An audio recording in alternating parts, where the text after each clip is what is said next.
Akkam jirtu dhaggeeffattoota keenya. Qophii keenya kan Finfinnee Niwus Neetwoork har'aaf jenne qabannee dhiyaannee jirra. Jalqaba sagantaa keenyaa kan ta'u oduudha. Itti aansuun qophii mata duree sirnoota shiraa jedhu jalatti qophii tokko qabannee dhiyaannee jirra. Jalqaba sagantaa keenyaa kan ta'u oduudha. Garasittan isin dabarsa. Akkam jirtu dhaggeeffattoota keenya. Oduu yeroo kana qabnu isin dhageechisa. Aannan jirsa abdiiti. Godina Baashaggar magaalaa Bishooftuu keessatti murni bilxiginnaa mana uummata irratti diiguun rakkoolee garaagaraaf saaxilaa jiraachuun himame.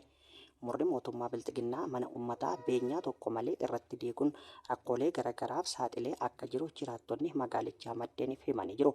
Magaalaa Bishooftuu kutaalee garaagaraa kanneen akka Qaajimaa, Noonnoo, Buufata Konkolaataa, Dirree Jiituu, 500 Dinqituu fi kutaalee biroo maqaan hin tuqamne keessatti mana uummataa tokkicha kan inni keessa jiraachuun jireenya isaa guyyuu gaggeeffatu beenyaa tokko malee kaabinoonni magaalattii jireenya uummataa itti hin dhaga'amne mana diiguun rakkoolee adda addaaf uummanni saaxilamaa akka jiru jiraattonni magaalattii maddeenitti himanii jiru. Akka jiraattonni magaalichaa jedhanitti osoo bakkaa fi iddoo itti ijaarrannu akkasumas maallaqa ittiin manicha ijaarree tokkollee osoo nu hin laatin sanumaayyuu osoo nutti hin himin diiguu dhufnee nun jedhu meeshaa keenya keessaa baafanna jennee yoo gaafannellee qarshii 20 dirqamaan nurraa fuudhaa jiru jechuun dubbatu.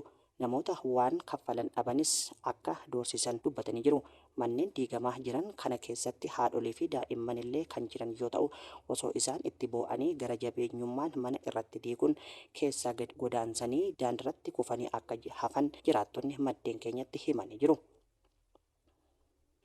Godina Shawaa Kibba Lixaatti daandiin cirrachaa ona wancii magaalaa Liibanii ka'ee Duleellee Billachaa dhaqu akkasumas kan ona ammayyaa geessu suuphaa dhabee manca'uun rakkoo uummataa irraan ga'aa jiraachuu maddeen himan. Daandiin magaalaa Liibanii ka'ee ona ammayyaa magaalaa Gindoo qaxxaamuree magaalaa Qotee geessuu gara aspaaltitti guddataa jedhamee ajaja humna qilleensa Itoophiyaa Jeneraal Yilmaa Mardaasatiin waggaa 3 dura waadan nuuf galamee ture jedhan jiraattonni maddeenitti yaada isaanii himan.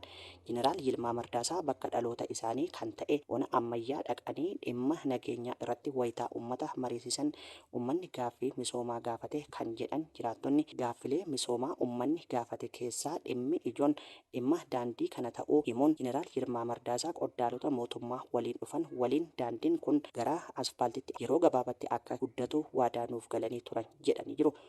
Gaaffiin daandii cirracha sanaa gara aspaaltitti ol guddisuu gaaffii uummataa bara dheeraa akka ta'e kan dubbatan jiraattonni waadan nuuf seename hin kabajamnes jedhan. Gama biraatiin ona wanciitti daandiin cirrachaa magaalaa Liibanii ka'ee daandii ona ammayyaa geessu kan jiraattonni ona ammayyaa aspaaltitti ol guddataa jedhame waadan nuuf seename hojii irra hin oolle jedhanii komatan. Kana irraa ganda diimtuu godeetitti ol goree gara Duleellee Billachaa geessu kan sagantaa URRAPtiin hojjetame suuphaa dhabee manca'ee jedhu jiraattonni Duleellee Billachaa. Itiyoo Telekoom tajaajiloota isaa adda baafaman irratti ammas gatii dabaluun barame. Dhaabbanni Telekoomii mootummaa Itoophiyaa Itiyoo Telekoom tajaajiloota isaa muraasa irratti daballii taarifaa hojiirra oolchuu isaa ragaan itti fayyadama moosaajii dhaabbatichaa mul'ise. Daballiin gatii kun addatti tajaajila kuufama intarneetii ji'aa kan hin daangeffamnee fi kuufama sagalee irratti kan xiyyeeffate yoo ta'u fayyadamtoonni dhaabbatichaas dallansuu kaasuun baramee jira. Hojjetaan dhaabbatichaa maqaan isaa akka eeramu hin feene maddeenitti yaada isaa kenneen daballiin gatii kun fayyadamtoota kuufama kana bituu itti fufuu isaanii fi fedhiin tajaajilichaaf jiru hir'ina osoo hin agarsiisnin itti fufuu isaa hordofee kan murtaa'e ta'uu ibse. Itiyoo Telekoom kuufama tajaajila isaa hedduu irratti gatii dabaluuf murteessuu dhuma ji'a sadaasaa gabaasuun keenya ni yaadatama. Dhaabbatichi murtee kana kan fudhate baasii hojii fi kaapitaala dabalataa dhufe akkasumas dhiibbaa diinagdee maayikiroo bal'aa biyyattii keessa jiru akka sababaatti eeruun ta'uu eeree jira. Ibsa sadaasa 29/2026 baaseen Itiyoo Telekoom kanaan dura ji'oota 6 darban keessatti galii birrii biiliyoona 85 ol galmeessuu isaa ni yaadatama. Daballii kanaan wal qabatee garuu fayyadamtoonni dallansuu hamaa kaasaa jiraachuun baramee jira. Egaan hordoftoota keenya oduun har'aaf qabnu asirratti raawwanne jirra. Qophiilee keenya biraaf waliin turtii gaarii isiniin jenna.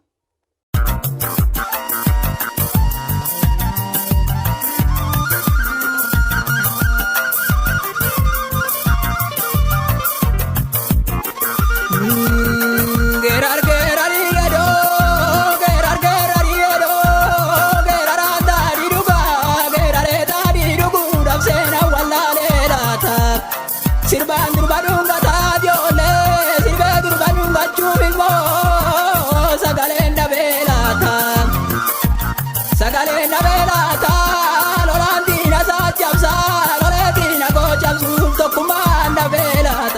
tokkummaan dhabee laata tokkummaan dhabee laata.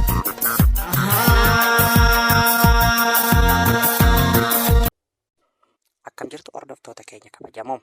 Bikeenya mata dureen sirnoota shiraa jedhu jalatti haala wal gaarreeffannaa mootummaa PP kan koloneel Abiy Ahmediin durfamuu fi kan biyya Eertiraa Isaayyaas Afawarqiin durfamu maal fakkaata fi haalli kaaba Itoophiyaa naannoo Tigraay fi kan naannoo Amaaraa faannoo maal fakkaata kan jedhu akkasumas bu'aa Oromoo maalii fi dhumni dirree waraanaa kun keessatti xumurama kan jedhu qophii gabaabduu isinii qabanne dhiyaanne jirra. Aga xumura sagantaa keenyatti nu caqasaan affeerraa keenya taati. Qophii kana qopheessee kan isiniif dhiyeesse an Ejersa Abdiiti. Odoo waaqayyoo ta'ee amma odoo waaqayyoo ta'ee jamboo malee roobu odoo jamboo ta'ee leessaa malee magarsu odoo leessaa ta'ee durba guntu taati malee buqqa'u matoon durba guntu taata'ee qeerriyyoo malee nungaddu odoon qeerriyyoo ta'ee daalee baddaa malee abbaddu odoon daalee ta'ee gombisa malee noonu odoon gombisa oolee gombisu malee ngalu gombisu malee ngalu gombisu malee ngalu.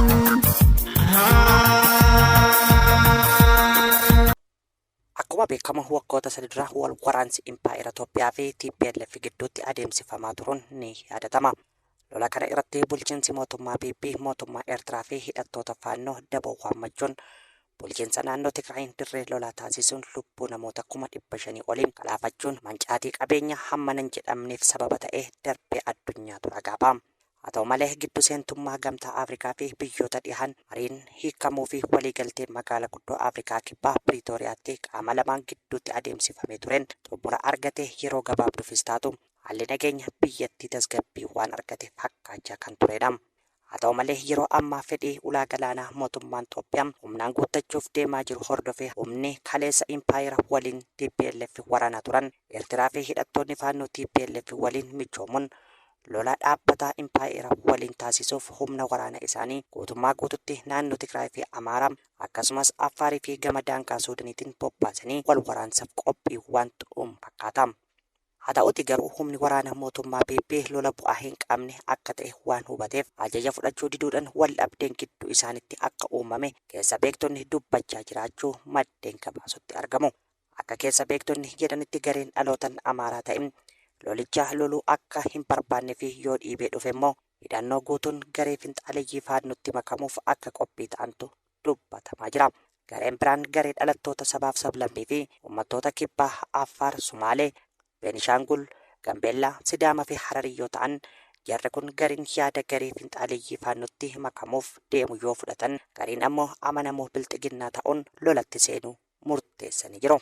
Gareen biraa lola kana akka lola qulqullaa'aatti fudhatee du'a seenaa hin qabne du'uuf deemu ilmaan Oromoo warra Impaayerri ani mootummaa Oromooti jettee kijibaan kurra itti duuchiteedha.